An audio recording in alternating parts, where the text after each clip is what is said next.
তো 5 লাখ টাকা আমাদের দিতে হবে, 3 লাখ টাকা ঘর সাজা বাবদ দিতে হবে। সানাইয়ের সুর বদলে গেছে কান্নার রোলে।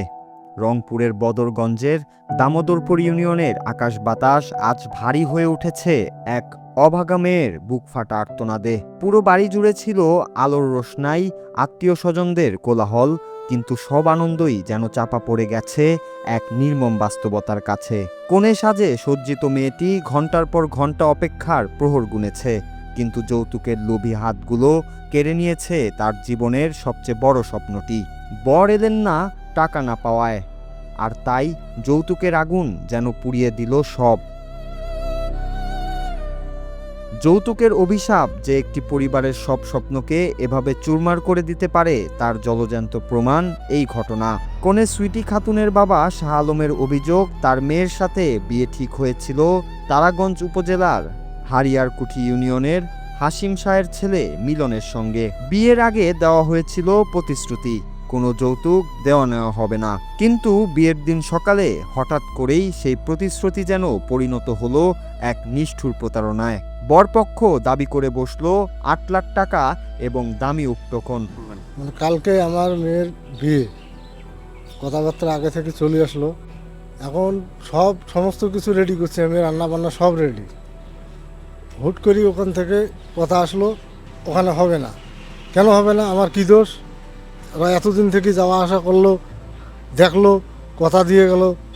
আজকে আমি রান্না বান্না সব রেডি করে রাখলাম, এখন উপস্থিত মুহূর্তে ওরা করছে যে হবে না।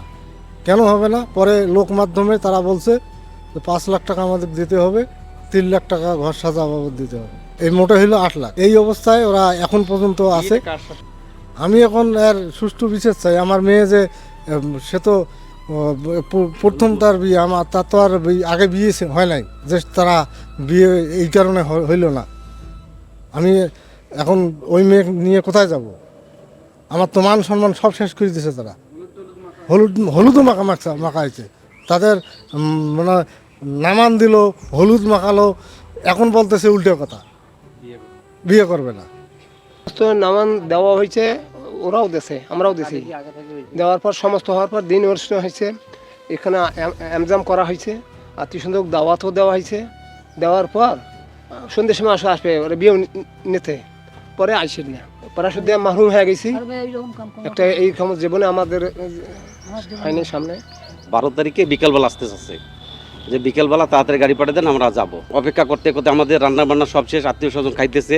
এখন যখন সময় হয়েছে গাড়ি ওখানে পাঠিয়ে দেবো, এই সময় বলতেছে আমরা ওখানে আত্মীয় করবো না, আমাদের দোষ।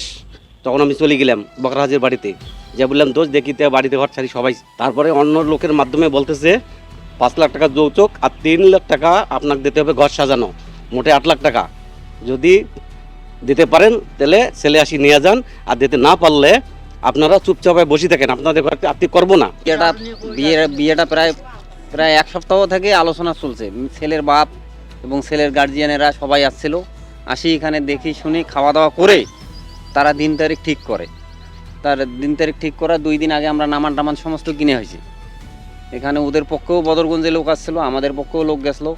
নামান কিনার পর ওই ডেট হয়েছে, রবিবারে বিয়ে হবে। রবিবারে খানা দানার ব্যবস্থা হয়েছে, এলাকাবাসিক দাওয়াত দেওয়া হয়েছে, মোটামুটি খানা দানা চলতেছে। সন্ধ্যার আগে আগে ওরা ফোন করে বলতেছে আমরা বিয়ে করতে যাব না। আজ যখন কনের পরিবার মান সম্মান ধুলোয় লুটিয়ে যাওয়ার শোকে পাথর, তখন বরের বাড়িতে বিরাজ করছে অদ্ভুত নীরবতা। ক্যামেরার সামনে কথা বলতে অস্বীকৃতি জানিয়েছেন বর মিলনের বাবা।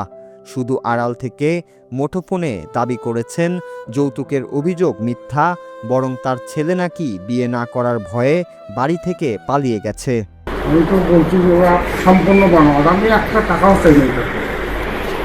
বরং এমন কথা বলছিলাম যে তোমার মেয়েটা যদি ভালো হয়, সুন্দর হয়, আমার দেন, আমি বাইক নিয়ে আমার বাড়ি দিয়ে দেওয়া, এই কথাই বলছিলাম।